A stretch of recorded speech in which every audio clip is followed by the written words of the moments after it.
മനുഷ്യജീവന് നമ്മുടെ രാജ്യം എന്തുമാത്രം വില കൽപ്പിക്കുന്നു? ഇത് നമ്മൾ പല ആവർത്തി നമ്മളോട് ചോദിക്കേണ്ട ചോദ്യമാണ്. പല പല വിഷയങ്ങളുണ്ട്. ഞാൻ ആശുപത്രിയിൽ വർക്ക് ചെയ്യുന്നുണ്ട്. അവിടുത്തെ വിഷയത്തിന്റെ പുറമെ ഇപ്പോഴത്തെ സാഹചര്യം ദ പ്രിന്റിന്റെ ഒരു റിപ്പോർട്ട് കണ്ടതോടുകൂടിയാണ് ഇങ്ങനെ ഒരു കാര്യം പറയാതെ വയ്യ.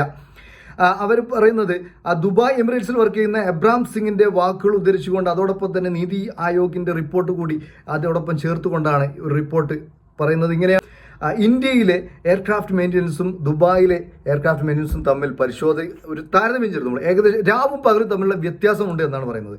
ഇന്ത്യയിൽ ഒരു തവണ ഗ്രൗണ്ട് സ്റ്റാഫ് ഇത്തരം എയർക്രാഫ്റ്റുകൾ ചെക്ക് ചെയ്യുമ്പോൾ അവിടെ 3-4 തവണ ദുബായിൽ അത് പരിശോധിക്കുന്നു.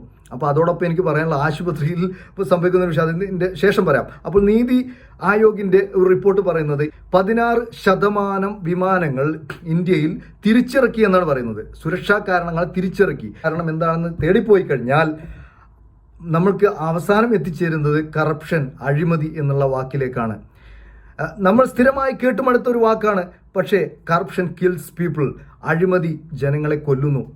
ഇന്നലെ അവരായിരിക്കാം, ഇന്ന് മറ്റാരെങ്കിലും ആയിരിക്കാം, നാളെ ഒരുപക്ഷെ ഞാനായിരിക്കാം, അല്ലെങ്കിൽ നിങ്ങൾ ആരെങ്കിലും ആയിരിക്കാം ഇതിൻ്റെ ഇരകൾ. കൊല്ലപ്പെടാം, അല്ലെങ്കിൽ ജീവച്ഛവമായി മാറാം, അല്ലെങ്കിൽ മറ്റേതെങ്കിലും രീതിയിൽ നമ്മൾ ഇരയാക്കപ്പെടാം.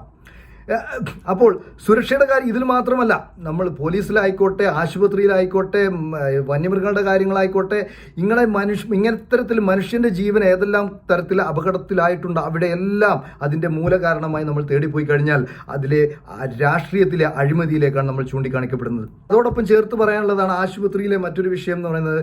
കഴിഞ്ഞ വർഷം അതാണ് പെട്ടെന്ന് ഒരുപാട് വിഷയങ്ങളുണ്ട്. കഴിഞ്ഞ വർഷം കോഴിക്കോട് മെഡിക്കൽ കോളേജിൽ നടന്നിട്ടുള്ള ഒരു വിഷയമാണ് ഒരു വിരലിന്റെ സർജറിക്ക് വന്ന കുട്ടിയുടെ നാവിന് ഓപ്പറേഷൻ ചെയ്തു എന്ന് പറഞ്ഞത്. എങ്ങനെയാണ് ഇത്തരത്തിൽ തെറ്റുകൾ പറ്റുന്നത്?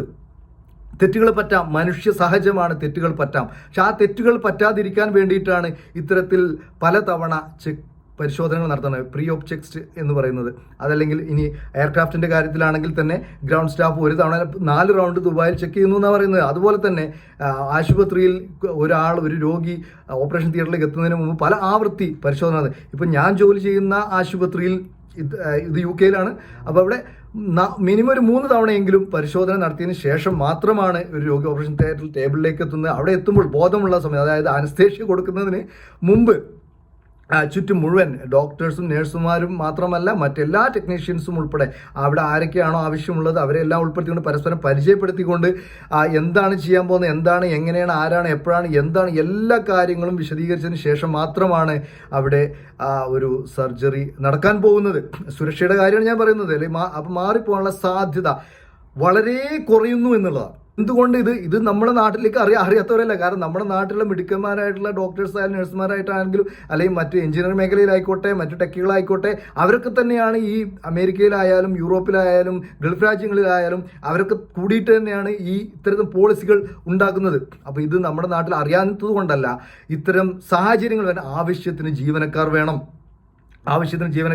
അവർക്ക് ആവശ്യത്തിന് ഹാപ്പിനെസ് വേണം എന്ന് വെച്ചിട്ടുണ്ടെങ്കിൽ തൊഴിൽ വർക്ക് ലോഡ് കുറയണം. അവരുടെ ശേഷിക്ക് അനുസരിച്ച് അനുസൃതമായിട്ടുള്ള ആനുപാതികമായിട്ടുള്ള തൊഴിലിൽ മാത്രമേ വർക്ക് ലോഡ് മാത്രമേ അവർക്ക് കൊടുക്കാൻ പാടുള്ളൂ. അതിനനുസൃതമായിട്ടുള്ള വേതനവും നൽകണം. ഇതെല്ലാം കൂടി ചേരുമ്പോൾ മാത്രമാണ്. അതുപോലെ ആവശ്യത്തിന് വിശ്രമം വേണം. മേഖലയും ആശുപത്രിയിൽ മാത്രമല്ല ഞാൻ പറയുന്നത്, പോലീസിലായിക്കോട്ടെ, അല്ലെങ്കിൽ മറ്റ് അധ്യാപന മേഖലയിലായാലും മറ്റ് എല്ലാ മേഖലയിലും അധ്യാപന മേഖല കൂട്ടി പറയേണ്ടതുണ്ട്.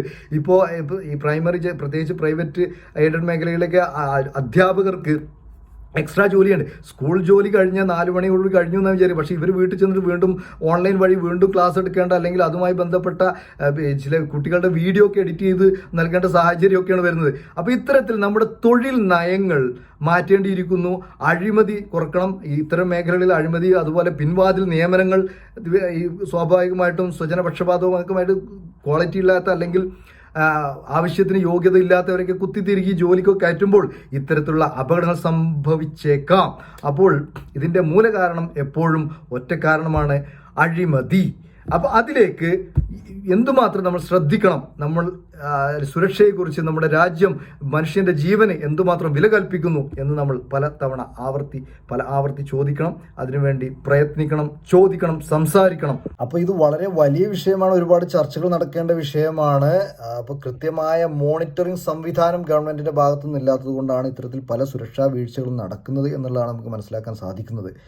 അത് നടക്കണമെങ്കിൽ നമ്മൾ ജനങ്ങൾ, ഈ മലയാളികൾ പ്രബുദ്ധരാണെന്ന് പറഞ്ഞു നടന്നുകൊണ്ട് കാര്യമില്ല. യഥാർത്ഥത്തിൽ പ്രബുദ്ധരായി പ്രതികരിക്കേണ്ട വിഷയങ്ങൾ കൃത്യമായി പ്രതികരിച്ചെങ്കിൽ തന്നെ മാറ്റം സംഭവിക്കൂ. മാറ്റം സാധ്യമാണ്. തീരുമാനം നിങ്ങളുടേതാണ്.